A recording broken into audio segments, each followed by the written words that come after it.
तो इस लॉकडाउन में मैं भी एक छोटा सा कोशिश कर रहा हूँ। कृपया गलतियों पर ध्यान देवे ताकि मेरा गलती सुधर सके अगले बार से। तो हम लोग गणित का एक छोटा सा टॉपिक स्टार्ट कर रहे हैं। सबसे बेसिक टॉपिक है ये सब। बेसिक से पहला चैप्टर है संख्या पद्धति। उससे हम लोग कुछ देखते हैं कि कुछ जो परिभाषाएं हैं, क्या बोलते हैं, उस जैसे सम संख्या है, विषम संख्या है, अभाज्य संख्या है, पूर्ण संख्या है, ये सब क्या होता है उसको हम लोग आगे देखते हैं। जैसे पहला देखते हैं धन पूर्णांक।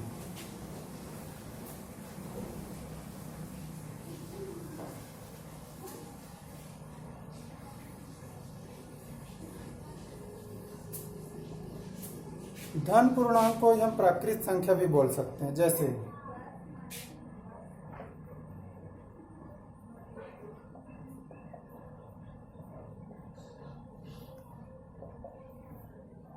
प्राकृत संख्या या धन पूर्णांक हम उसको बोलते हैं जो संख्या एक से स्टार्ट होकर अनंत तक के, एक से स्टार्ट होकर अनंत तक की जितनी भी संख्याएं उसको हम लोग बोलते हैं धन पूर्णांक या प्राकृत संख्याएं।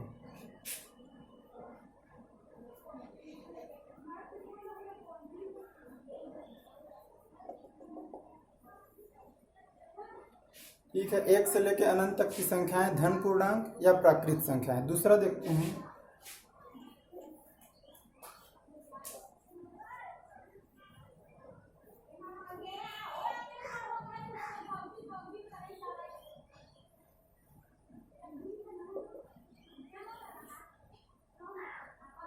ऋण पूर्णांक। हम उसको बोलते हैं जो अनंत से स्टार्ट होकर -1 तक की जितनी भी संख्याएं हैं उसको हम लोग बोलते हैं ऋण पूर्णांक।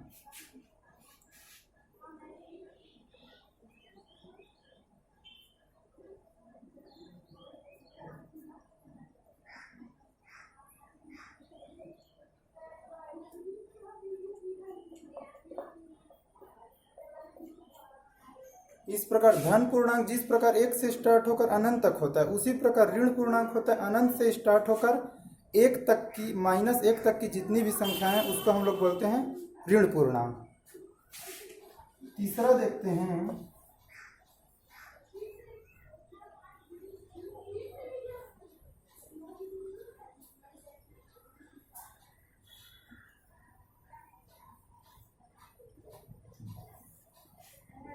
पूर्ण संख्या। यदि प्राकृत संख्या में हम 0 को भी शामिल कर दिया जाए तो उसको बोलते हैं पूर्ण संख्या। अर्थात जो धन पूर्णांक या प्राकृत संख्या है वो 1 से स्टार्ट होता है, यदि उसमें हम शून्य को भी शामिल कर दिए जाए तो शून्य से लेकर अनंत तक की जितनी भी संख्या है उसको हम बोलते हैं पूर्ण संख्या।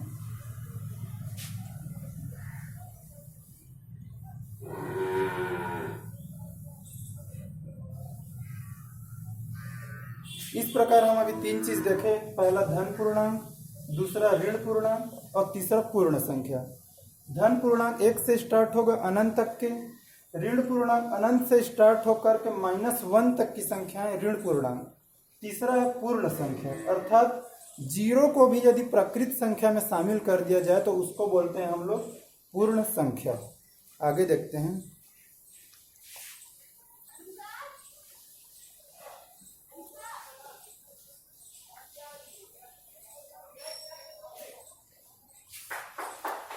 पूर्णांक।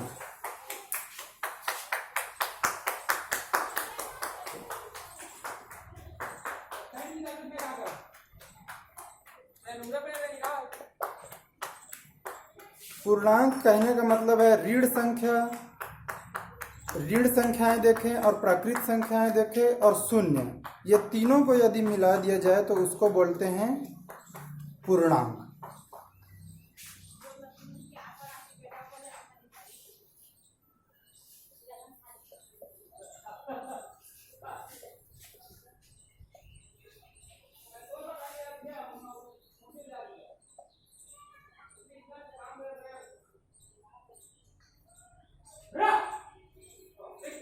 इस प्रकार पूर्णांक क्या है?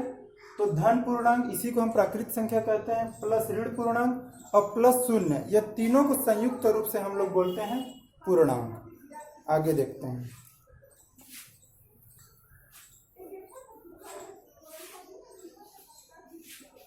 पांचवा देखते हैं सम संख्या।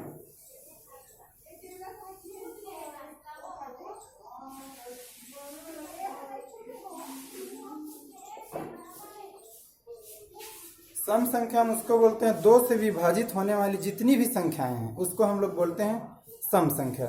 जो भी संख्या दो से विभाजित हो वो सम संख्या कहलाती है।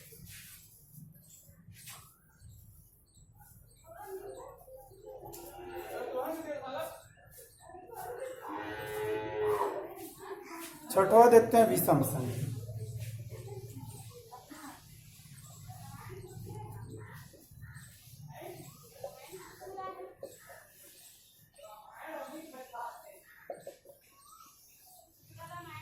विषम संख्या जस्ट सम संख्या का अपोजिट है। जो भी संख्या दो से विभाजित ना हो उसको हम लोग बोलते हैं विषम संख्या।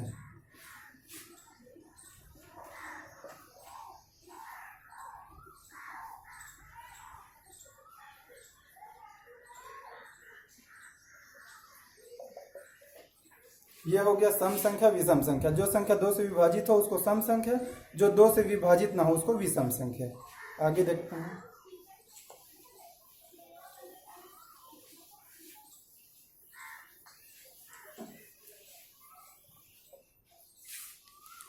आगे देखते हैं भाज्य और अभाज्य संख्याएं।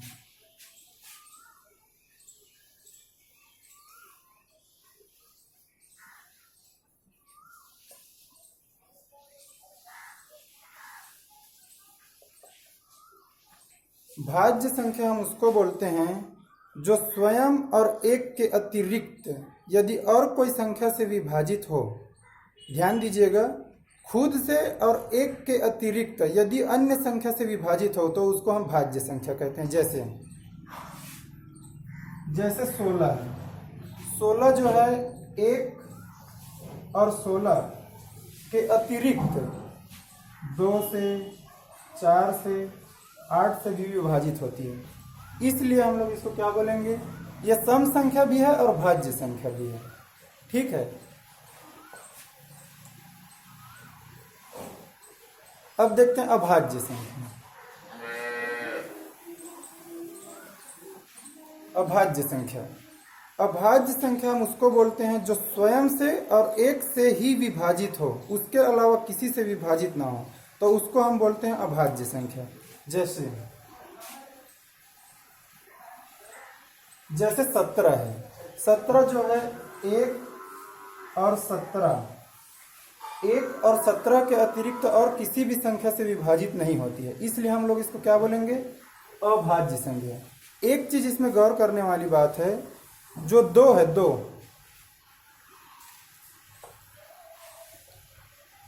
जो ये 2 है, 2 एकमात्र ऐसा संख्या है जो सम है किंतु ये अभाज्य संख्या है। हम लोग परिभाषा में क्या देखे हैं कि जो 2 से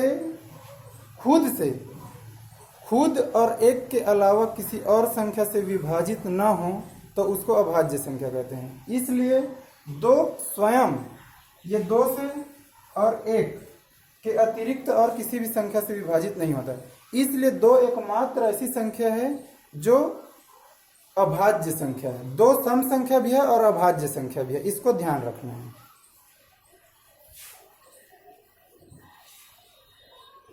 आगे देखते हैं सह अभाज्य संख्या। एक होता है सह अभाज्य संख्या।